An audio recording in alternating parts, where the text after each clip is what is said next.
Hi everyone and welcome to another Mr. Hubel's classroom video on mathematics. We're looking at comparing long multiplication with partitioning. Ta-da! So we're going to look at 23 times 12. So we're going to partition 23 times 12 and we're going to make it 23 times 10 plus 23 times 2. Obviously it's the 12 that we've partitioned into 10 plus 2. So 23 times 10, we can very easily just add a 0 to, becomes 230. And 23 times 2, we can make 46. So adding those two together, we can split it up a little bit first, like so. Then that gives us 200 plus 70 plus 6, which is 276. Now, moving over to the long multiplication side, we have to break up our work into two calculations.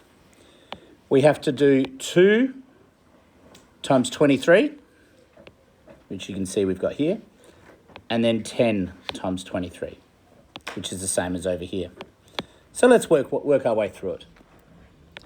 2 times 3 is 6.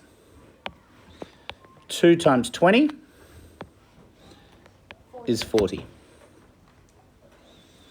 Then we go 10 times 3 is 30. So I put a 3 and a 0 there. Then we go 10 times 20, which is 200. And I can add these together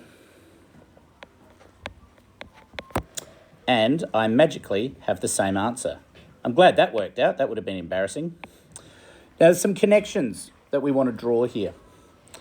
First of all, when we did 2 times 23, we ended up with an answer of 46. And that's exactly what we've got here on the partitioning side. When we did 10 times 23, we ended up with, let me get a different colour. Bear with me.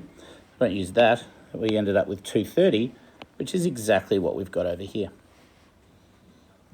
So linking these two methods, it really does help to understand the partitioning and place value method.